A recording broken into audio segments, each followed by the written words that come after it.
the Montgomery Plaza on the inside of the two buildings.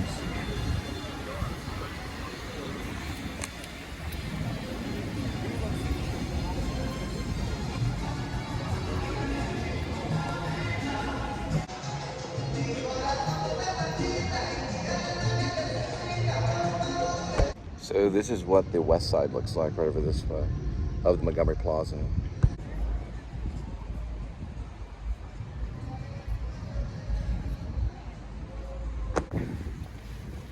Appreciate you.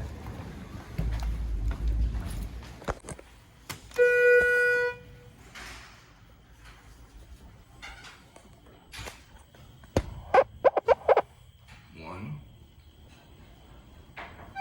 two, three.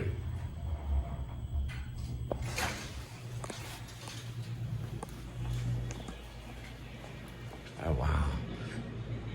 The west side's nice. Look at that.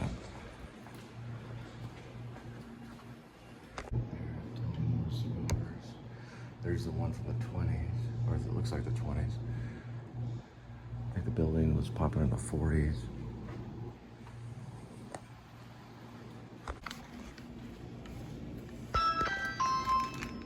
They actually have pool rules. So that's where the pool is. Way back there.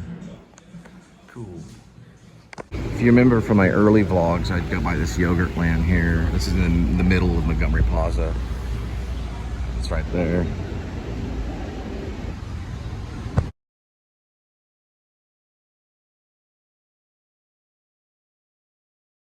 All the way from Alabama.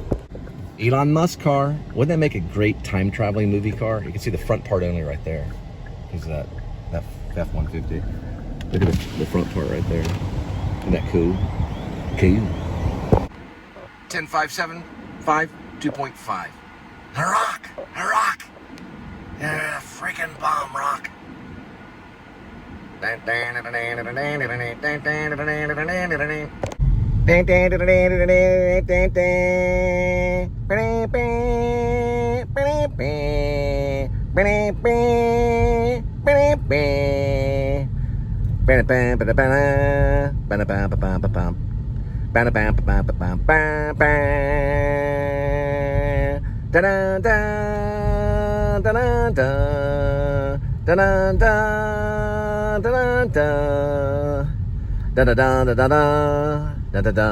Waiting for the green light.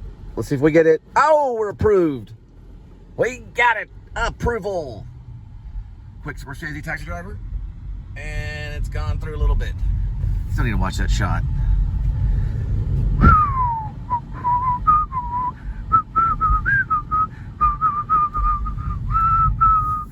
I'm going to tell you just a couple technical things about the vlog and comparing it to cinematic masterpieces. We deal with air conditioning and air hitting that mic. Or if we go out in the wind and we do a graveyard vlog or a mountain vlog or something, then we deal with the strong winds. So we cup the phone kind of like this. And we just keep on going. Hope you enjoy.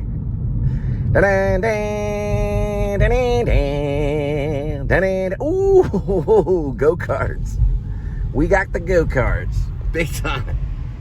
On a Saturday night, too. Look at this. These guys are working it. Go-kart City. It's actually Rockwood go-karts. Rockwood with mini golf right here. And they got this thing right here for hot dogs and popcorn, food truck, just in case they get winded in the go-kart. Boy, that go-kart stuff was very, very tiresome. It's time to get a chili dog. I agree.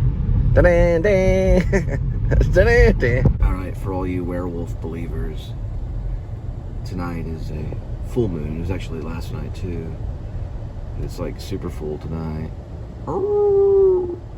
I just saw a cat coming through here. He's fine.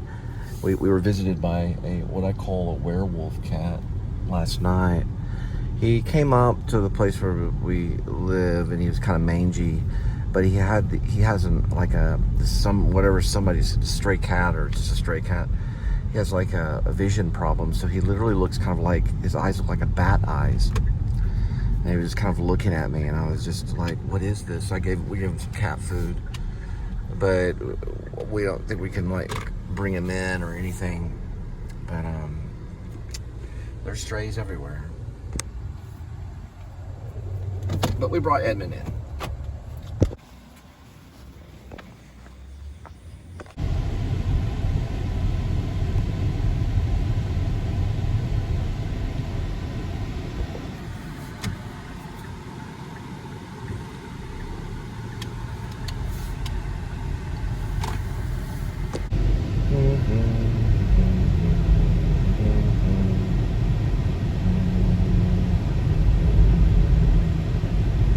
So you'd say I probably use my iPhone a little more than most, maybe, but actually it's just a feature that I use. I use the camera and video and iMovie, and then linking to YouTube. I do that probably more. So, but there's other people that probably use their iPhone maybe just as much, but they just use it differently, you know.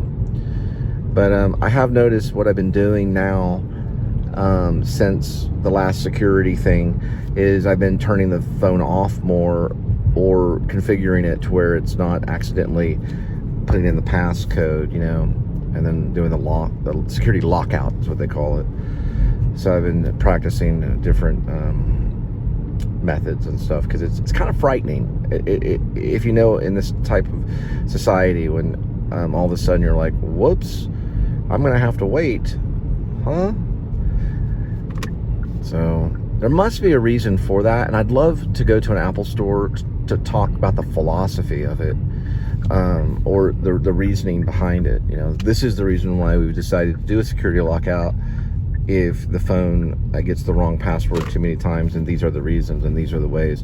And they do allow a reset, so they do allow immediate reset, but then that pretty much cleans the phone,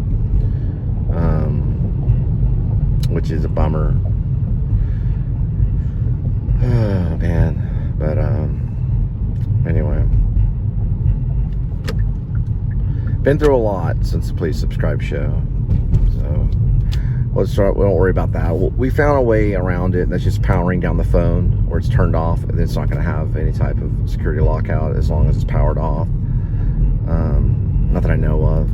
But basically, it's there only if the password's put in wrong too many times, or it doesn't get computed too many times correctly on the password. So it'll go into like a feature where it'll lock for 15 minutes, or it'll lock for 30 minutes if it's too many times, or for I think 45 minutes, then up to an hour. So we found a way past that, so I hope that helps people that watch the show. Just power it down when you're on the log ride at Six Flags, or you can record the log ride like Adam the Woo kind of thing, which I put him in my play. I mentioned him in the play because that's part of my life, and I hope he's okay with it. They've mentioned other people in life too, so and I would love to give him a ticket if it makes it to Off-Broadway or Broadway, if does well. But I'll just say, hey, I'd like you guys to see this. I think it might be something important. This is how you guys have affected people in a positive way in life. All right, looks like another night of delivery. We're gonna head back and see Linda and Kitty.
brother likes, man? Total $9.10.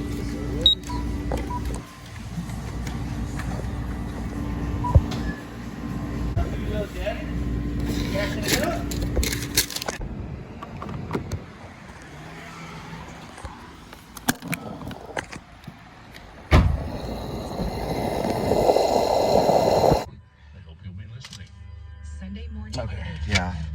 Vitamin water. And, of course, not your average Snickers bar. It's actually high protein Snickers, and it's very good. It's 20 grams of protein, it's packed with vitamins, and it's only 4 grams of sugar. Calories, I think, are roughly, 240 in calories. So. But I do have some good news. I am going to send the play eventually to a theater that I worked at in New York City. When I was there between 2001 and 2002, I worked at the theater after I left the Actor Studio Drama School and the New School University. I was suspended, so I never returned back. But if you know who James Lipton is, inside the Actor Studio, also known as Bravo's inside the Actor Studio, someone would probably say that he was probably one of the big faces of American television connected to Bravo or cable. I'd say cable series. He won cable awards, Emmys, and he was very well known and knew everybody. He was behind Sarah Jessica Parker's career and Bradley Cooper in discovering them. When he told me to take some time off, I'm not going to expel you, just suspended, go home, get it together, and then come back. I've been here 20 years. I was only there for about a year, roughly. I did get to work at a theater called the 13th Rep. There was a play that was going on there called Line. L-I-N-E. Line. Not lying, but line. Like a line. Like you wait in line. And I didn't get to see it. I saw a play that was there called Last Call, which was about Jack Kerouac's career. I got to help kind of in the box office, and then I also got to sweep up a little bit the theater, and I got to be in a play called Without Consent there, which was a reading, but it was a stand-up reading. It was like watching a play, but we had the scripts in hand because it was a play being workshopped, and audiences would come. It's very common in New York City to workshop a play by reading it or standing it up and doing blocking and stuff. Anyway, the lady that ran the theater was blind, and she just admitted me and said, yeah, sure, love to have you, Cole, help out and everything. So I started at the box office and worked there. Line was a play. I'm just going to say L-I-N-E, Line, like a line. That play was written by Israel Horovitz about people waiting in line. And it was about 5 people. It's an absurdist drama. And I saw some of the reflection of that play in Last Call, which was about Jack Kerouac's career, because I knew that these people were waiting in line. And in Jack Kerouac's show, there were kind of people in a moment waiting. Neil Cassidy and Jack Kerouac, they're all kind of like sitting around like at a jazz cafe, and it seemed like they were waiting in one moment of the play. So anyway, I just wanted to say that I think it would be right for me to send the play there, just to send it there. Now, I want to say something about Israel Horovitz's play, Line. That play ran for more than 50 years in New York City. Some at La Mama, which is a cafe, La Mama Cafe and Theater. And then at times, it also ran at 13th Rep. It closed at 13th Rep Theater on 13th Street, I believe, which is right there in the Village, okay, where all the artists hang out and stuff. But a street over from the New School University, which is where I was at. It's a very long time for a play to run. From 1967 to 2020, to January 1st of 2020 is when it closed at the 13th Rep. I was there when that play was going on. It is the longest running play ever in New York City. Anyway, I'm going to send it to that theater, the 13th Rep, as well as some other theaters. I was also thinking about MCC, which is Manhattan Class Company, and a few others. So I will be sending to New York. And if I do get to see it, and I do get to bring friends or whatever, I would also like to stop in Maine and see my mom. Thank you. Mm-mm. Mm-mm. I got that from my dad, by the way. Mm-mm.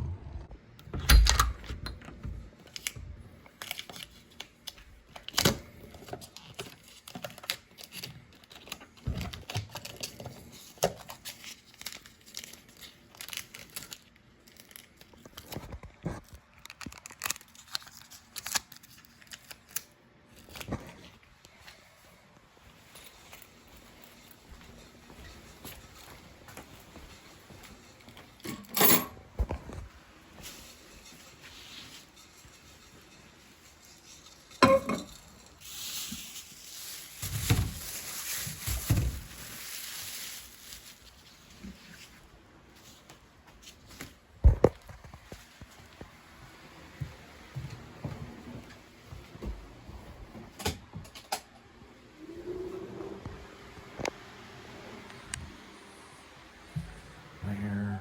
I know. I'm looking for him. There he is. Mm-hmm. Sticking the old paw out of the condo. This is known as a cat condo. She really has 2 circles. That's the brand name of it. The cat condo. And the actor's like, what's a cat condo? This is a cat condo. 1 and 2 levels. At least it says it on the box. Or cat house. This is Edmund, one of the characters in the play. I actually did not change his name. So Edmund's name is in the play. It's his real name. His full name, though, is not in the play. His full name is, and for the show, Edmund Tuxedo Scratchy Cassavetes. Yeah, that's what I thought. Little kitty. Okay, next is work.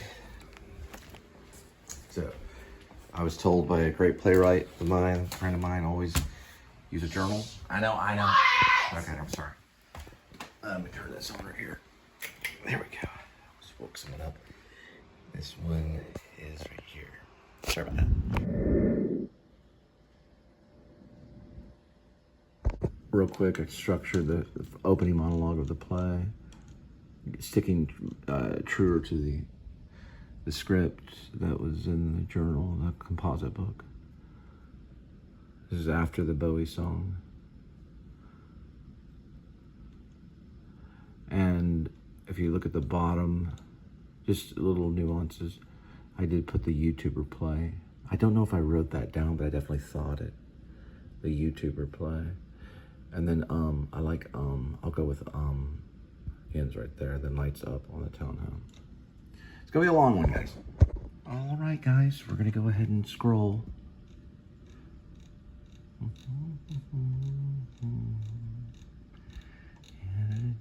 I added in the actual journal, when he coughs, the wristwatch begins to glow. So, you know, maybe time traveler, maybe not. He just says he's a time traveler, but it's funny that his watch would begin to glow after he coughs. So, and then she coughs a bit more. They do it throughout the play, but the next scene, he'll have the first little cough. Sniffles has a few. She also smokes too. Okay, let me get through a lot of this right here. Doopy-doo. It's a lot, guys. Okay, here we go. We're gonna start here with the scene. I'm just gonna